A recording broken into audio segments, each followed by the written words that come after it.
Hi everyone, it's Allison from Fathom 5 Tarot, and I just wanted to jump on here pretty quickly to do a short little video.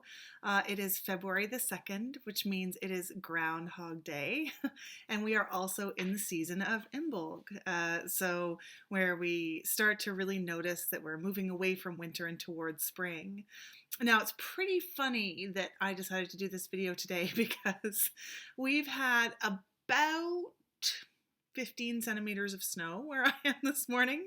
It doesn't feel particularly spring-like, although the groundhog did see his shadow. And I do actually maybe think there's something to this, to the Groundhog Day thing, only in that if you are in a northern climate with a lot of snow, then a clear day often means a very cold day. And then if it's more overcast, you're more likely to get snow, but it's also likely to be warmer. There comes a point where you get less snow because it's so cold, at least where I live. So we'll see if the groundhog is telling us the truth or not. But I did want to make a little Imbolc video and just talk about the deck that I'm going to be focusing on a little bit and just point out some of the things I really like about it. So it is the Whispering Spirits Tarot deck by Joanna Nelson. And I just happened to notice, I think maybe it was yesterday, that she is starting just a brand new Kickstarter with her second edition of her Monster Tarot? Mons Tarot. I always mix it up with the little monsters, but it's the Mons Tarot. And I know people love that deck. And I have decided, despite my little niggling FOMO fear in the background, that I think I'm going to just stick with this one because the reality is, even though I don't think it's made necessarily quite the splash that the Mons Tarot has and would be inspired. Like when I did back this, sorry, excuse me. Sorry, I just dropped the box. When I did back this on Kickstarter, you could buy one of the few Mons Tarot that she had left, one of those few decks, for I think $300 American or something. Like that's how in demand it was. Sorry, my dog is here demanding attention. But I decided not to because this one just really speaks to me way more. I just love the little drawings on the faces and the sort of, can you hear him? He doesn't like it when I stop petting him. But I'm doing a video, buddy. He's just going to stand next to my chair and be demanding. We'll see how this goes. Maybe I'll have to try again later. But I did want to get some actual natural light in here before the sun sets. So this I did get just before Christmas. But I decided that I would wait on it. I took the plastic off just to sort of take a glance at it, but I didn't want to take it out of the box because, I mean, look at this. It's so springy. It's so springy and wonderful. And I thought, wouldn't it be a nice time when it's still quite dark outside and when there's a lot of snow, wouldn't it be nice to just like live in this little world for a while? And there are some cards here that really spoke to me. I've talked before about how I don't tend to love cute decks. It just doesn't really appeal to me.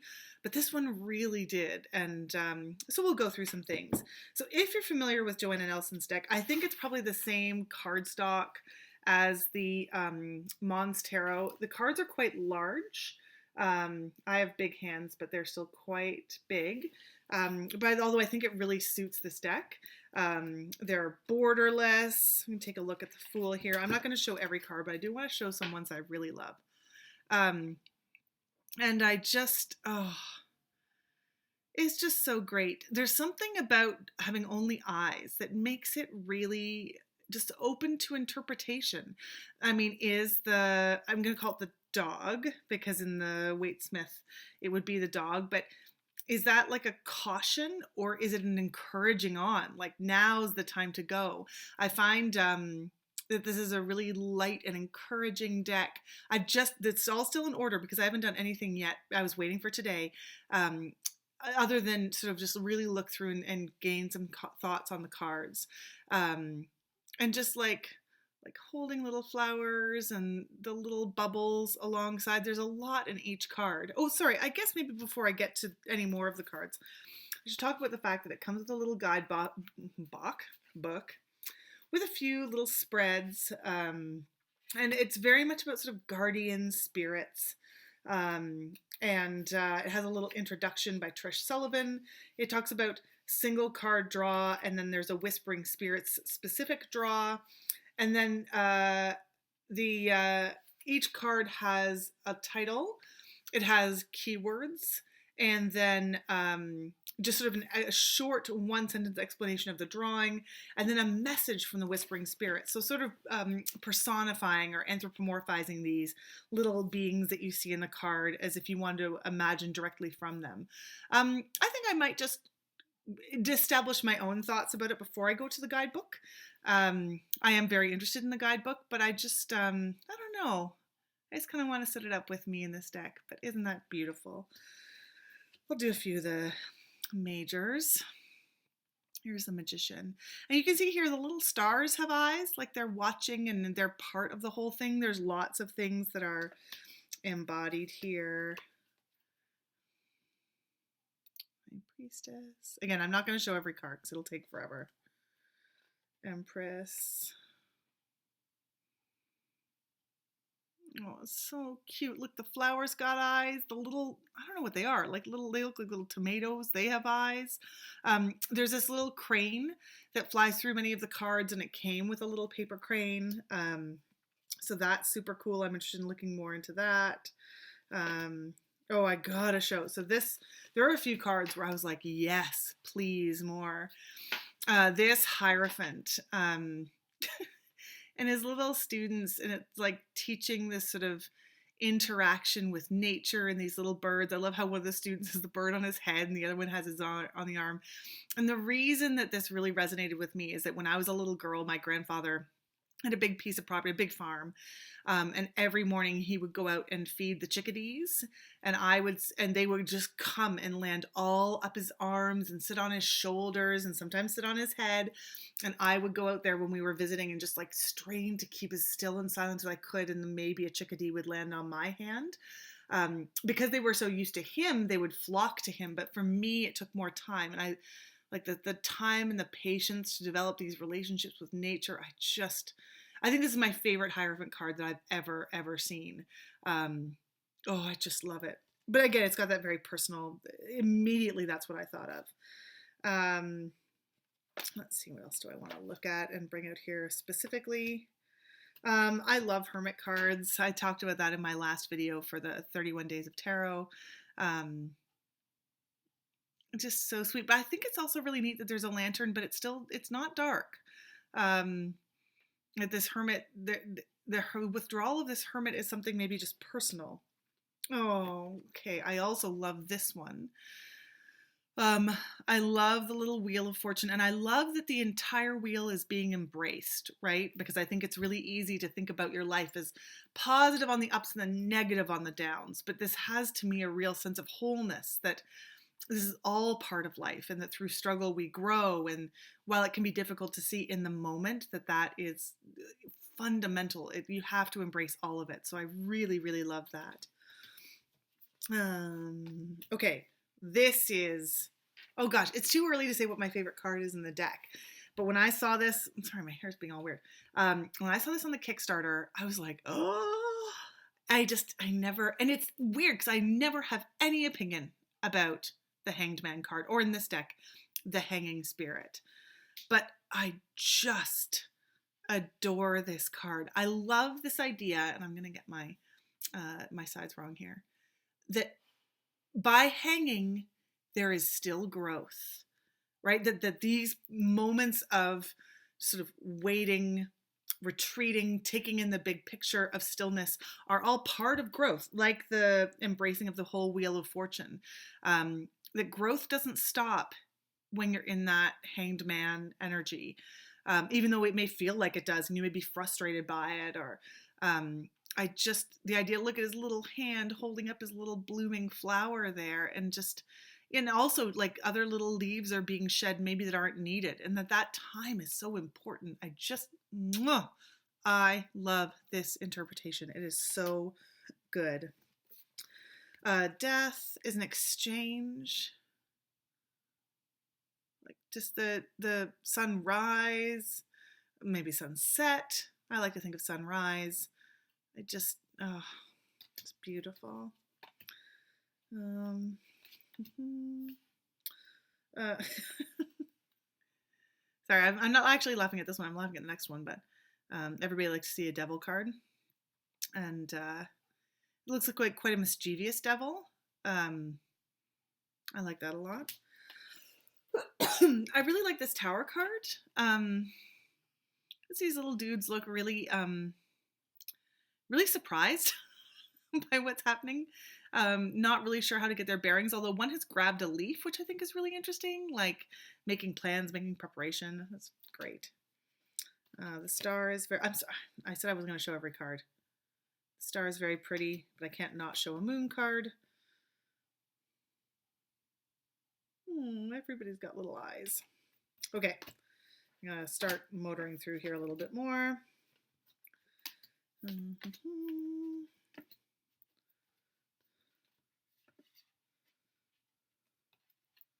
Look at these 3 of coins. It's just so good. It's so good.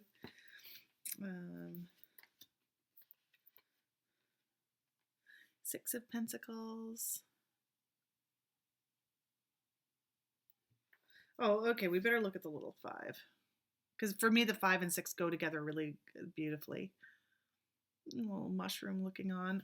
The life in this deck is so sweet in a way that I don't appreciate. I mean, again, the Mons Tarot is beautiful, and I did and immediately I was like, I'm gonna buy that deck. But when the faces are so defined already, for me, I actually like better this sort of sense of interpretation and just their little eyeballs. Oh, everybody loves their 9 of Pentacles. Look at that. Look at her funny hair or hat and the bird on top of it, and the purples. The colors in this deck are just gorgeous. Look at the Knight of Pentacles as an example. I'll try and show. Okay, so I've already shown a Knight. Maybe I should have gone in order of Page, Knight, Queen, King, but the next one I'll show. There's an Ace. I don't think we looked at the last Ace. Ace of Swords. Like this one is just straight up Rider-Waite-Smith. Look at your little tentacles squidging out there.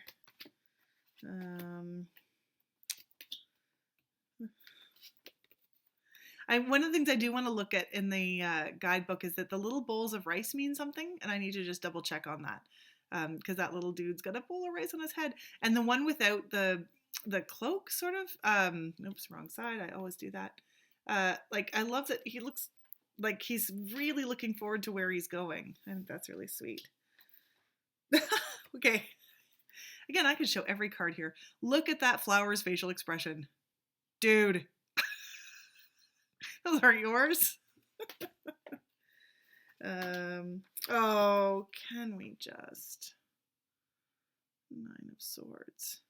There's a lot of interesting interpretation here too. See, there's eyeballs in those trees. Are they really there? Is it imagined? Are the swords there? Is it imagined? But just that little figure, oh, it just pulls at my heartstrings.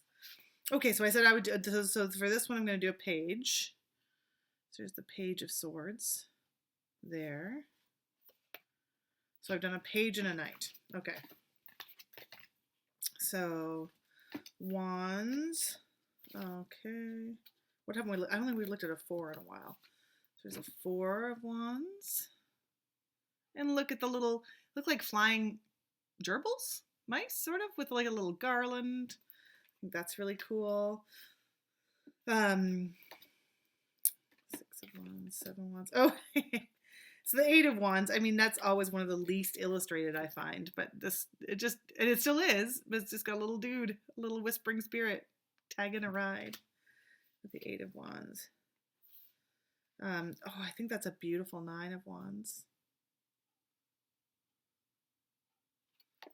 There we go. So we've done page, we've done knight. Let's look at the Queen of Wands. Look at her there. Their cat. So cool. And then 2 of Cups. Oh, I like this one a lot. That 4 of Cups. Like just literally poking him on the shoulder. Just that extra reaching out just really speaks to me. Oh gosh, what I gotta do? It's all just so sweet. I'm flying a kite.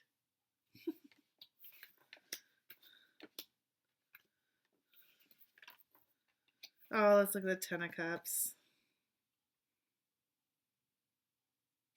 Mr. Broccoli head over there. So now it's time for our king. And look at this bad boy. And I love this sort of melding of like the king's got his foot in the water, but just barely. Interesting, the fish is out of the water. The jellyfish is out of the water and has wings. The little water droplets are splashing up and looking at him. There's this great melding of earth and water, and it's so cool. So those are just some of my initial impressions of this gorgeous Whispering Spirits deck. So let me know, am I the only one who feels like this is my Joanna Nelson true love over the Mons Tarot? Because I know people love the Mons Tarot so much. Gosh, this is another thing. This is my constant problem. Do I want to edge this deck? I'm not an experienced edger. I only have ever edged one deck in black, and it had black borders, so I could screw it up, and it actually turned out great. But when you've got a deck with different colors on the faces, how do you make sure it doesn't bleed? I'm so scared. But I think this is the most perfect deck to celebrate Imbolc and to welcome in spring, even though it looks nothing like, I'm sorry, I'm looking out the window right now, that's why my eyes keep drifting. It looks like a winter wonderland. There's actually more snow here than there was at Christmas today. And it's gorgeous. It's that type of heavy snow that's sitting on every single branch, so you can see the outline, but it looks like a winter wonderland, but I know spring is coming. So what decks are you going to use for spring, or do you have one special one that you're going to work with for a while as you bring in this beautiful spring season? I will say this is not going to be my only deck. I'm also super into Carrie Mallon's Spacious Tarot. I am not going to give that one up for anything right now. I can't not work with it. It's just blowing my mind. I love it so much. So tell me about your spring. I hope that the groundhog in your area said that you were going to have an early spring, and we can start to welcome these longer days and warmer nights. So have a great day.